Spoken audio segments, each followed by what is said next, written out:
जरा सबको आनंदित कर दो। बिल्कुल।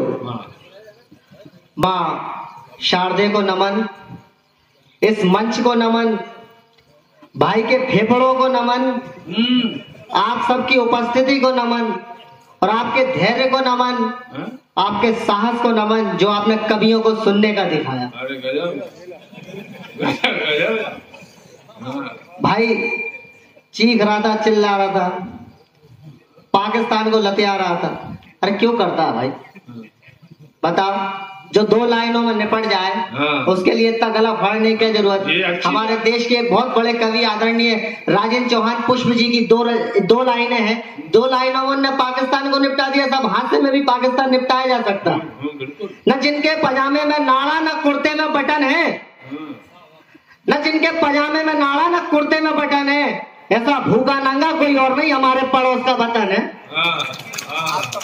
ये तो निपटाया जाता है यार। खामों का परेशान हो रहा था भाई। ये हादसे का चेचिस खड़ा हुआ है अब आपके सामने।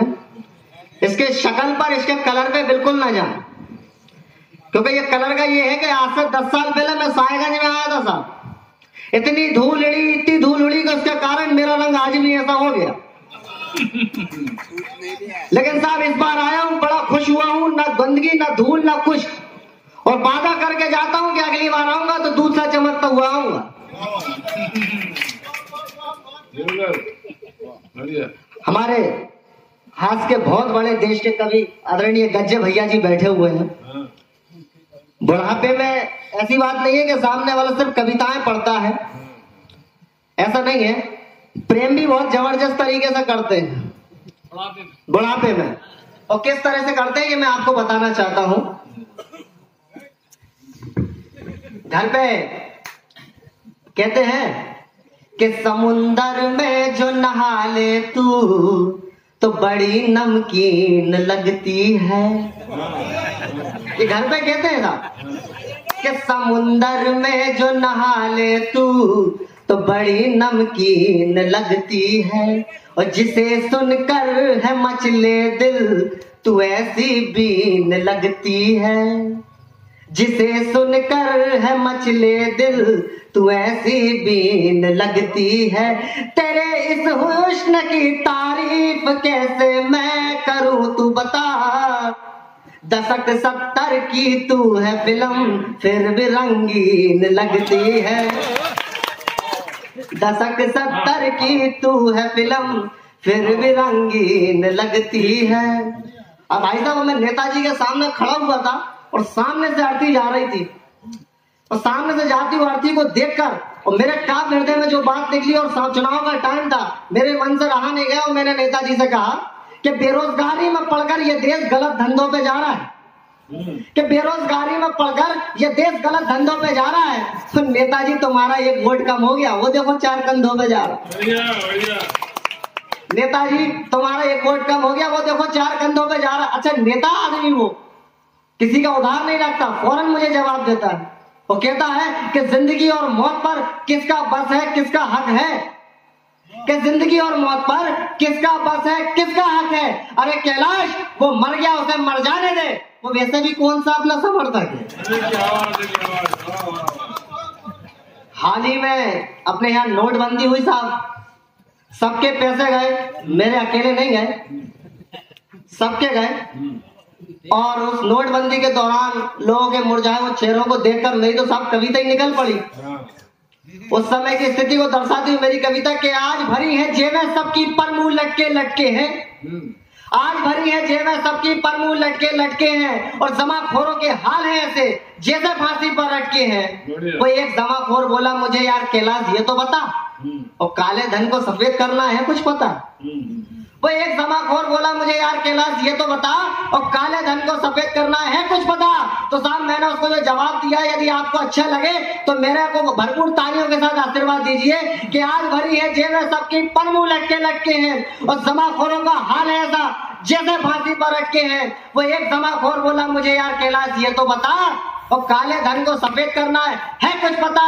तो मैंने कहा कि तेरे जैसे जमाखोर अब भरी गर्मी में भी कांपेंगे, और लगा दे आग तू काले धन में, दोनों मिलकर तापेंगे। वो एक नेता एक दिन हमारी अस्पताल में आया और आकर हमसे अपना इलाज कराया। वो एक नेता एक दिन हमारी अस्पताल में आया और आकर हमसे अपना इलाज कराया। बोला यार डॉक्टर साहब ऐसा क्या हो गया जो कुछ टुच्चे भी आजकल हमारी राजनीति धो रहे हैं।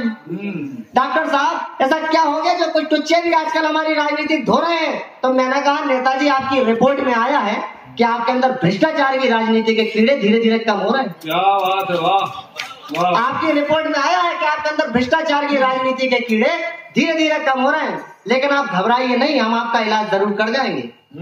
लेकिन आप घबराइए नहीं, हम आपका इलाज जरूर कर जाएंगे। एक घोड़े का इंजेक्शन तो लगेगा, या तो आप ठीक होंगे या तो आप मर जाएंगे।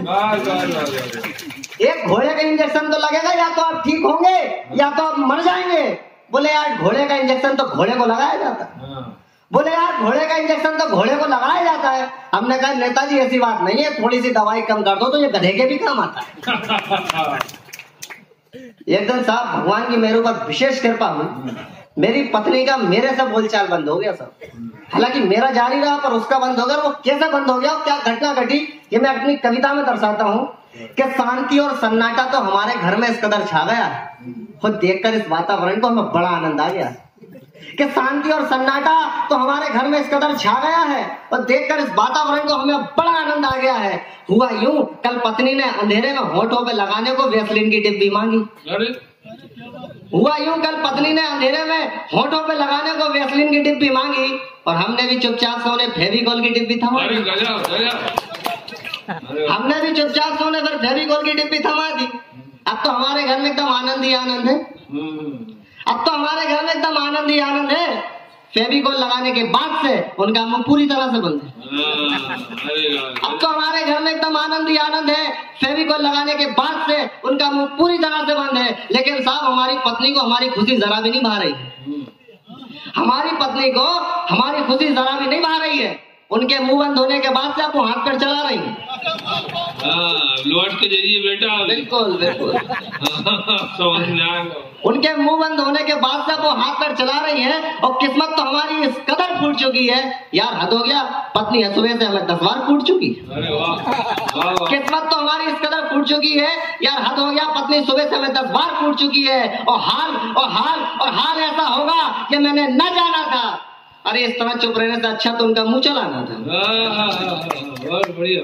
अच्छा आपने देखा होगा कुछ लोग अपने काम में कुछ ऐसे रम जाते हैं, वो अपने काम को हर जगह दोहराते हैं।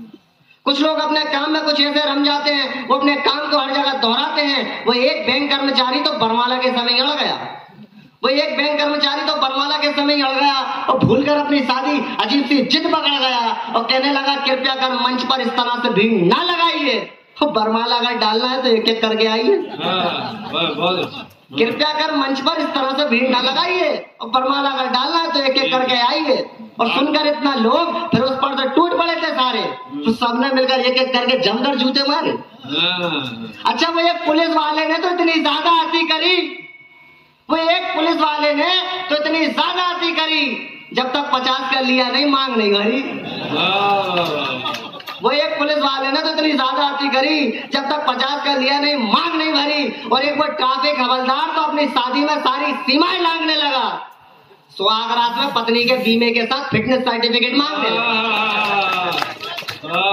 सुहागरात में पत्नी के बीमे के साथ फिटनेस सर्टिफिकेट मांगने लगा। और जब तक उस पत्नी ने उस पति को सोगा नहीं दिया तब तक उसने भी उसे कमरे में घुसने का मौका नहीं दिया। और अंतिम कविता के साथ अपने जन्म से विदाई लूंगा। वो ऐसी कविता साहब, क्या आपने देखा होगा चुनाव का टाइम होता है और चुनाव के टाइम में अलग अलग पार्टी अपने अपने तरीके से प्रचार करती हैं। लोगों के घरों में झंडे लगाए जाते हैं। उन झंडों का लोग कैसे इस्तेमाल करते हैं मुझे नहीं पता, लेकिन मैं पेवर भोपाली आदमी उन झंडों का कैसे इस्तेमाल कर रहा साहब वो दर्शाती हुई मेरी एक कविता कि देश में जब भी चुनाव हुआ तो चुनाव प्रचार जोरों पर था। कि देश में जब भी चुनाव हुआ तो चुनाव प्रचार जोरों पर था और चुनाव प्रचार का सारा जिम्मा नामी ग्रामी चोरों पर था। कि देश में जब भी चुनाव हुआ तो चुनाव प्रचार जोरों पर था और चुनाव प्रचार का सारा जिम्मा नामी ग्रामी चोरों पर था। वो एक भ्रष्टाचारी नेता को दूसरे भ्रष्टाचारी नेता का प्रचंड बहुमत धो गया। वो एक भ्रष्टाचारी नेता को दूसरे भ्रष्टाचारी नेता का प्रचंड बहुमत धो गया। अपना काम तो छत पर लगाए हुए झंडों से ही हो गया। अपना काम तो छत पर लगा हुए झंडों से ही हो गया। वो नेतागिरी को नेताओं ने एक झोल बना लिया। कविता अब शुरू होती साहब कि नेतागिरी को नेताओं ने एक झोल बना लिया, हमने झंडा उतारा सिला और तकिए का घोल बना लिया। हमने झंडा उतारा सिला और तकिए का घोल बना लिया। उस दिन देखे में बड़ा ही गजब का चमत्कार लग रहा था। वो तकिया नहीं गठबंधन की सरकार लग रहा था। वो तकिया नहीं गठबंधन की सरकार लग रहा था। और हनुमान चालीसा पढ़ना पड़ता है तब जाकर मैं उस तकिए पे सर रख के सो पाता हूँ। एक करवट लेते ही मैं सत्ता पक्ष का तो दूसरे करवट लेते ही मैं विपक्ष का हो जाता हूँ। एक करवट लेते ही मैं सत्ता पक्ष का तो दूसरी करवट लेते ही मैं विपक्ष का हो जाता हूँ। और साहब एक झंडा और उतारा हमने और एक अच्छी सी शर्ट बनाई। एक झंडा और उतारा हमने और एक अच्छी सी शर्ट बनाई। ठंड पड़ रही थी जोर से तो अपने कुत्ते को पिनाई। एक झंडा और उतारा हमने सिला और एक अच्छी सी शर्ट बनाई। ठंड पड़ रही थी जोर से तो अपने कुत्ते को पिनाई। वो झंडा अपनी राजनीति का पूरा रंग छोड़ रहा था। वो झंडा अपनी राजनीति का पूरा रंग छोड़ रहा था। अरे यार आज तो हाजी हो गई हमारा कुत्ता काटने, वो हमारे ही पीछे दौड़ रहा था। आज तो हाथ हो गई हमारा कुत्ता काटने को हमारे पीछे ही दौड़ रहा था। और वो कुत्ता घर में ऐसा गजब का तांडव मचा रहा था कि खुदा की कसम विधानसभा की पूरी उठा पटक का मजा हमारे अपने घर में आ रहा था। ऐसा मेरी छत पर 3 झंडे लगे थे, मैंने तीसरा झंडे का इस्तेमाल कैसे किया वो बताता हूँ मैं। कि एक आखिरी का झंडा उतारा हमने और लाकर अपनी पत्नी के गले में डाल दिया। कि एक झंडा और उतारा हमने और लाकर अपनी पत्नी के गले में डाल दिया। न जाने उस झंडे ने ऐसा क्या कमाल किया, वो एक घरेलू सीधी सादी महिला को ऐसा राजनीतिक बल दिया जैसे नेता दल बदलते हैं उसने पति बदल दिया।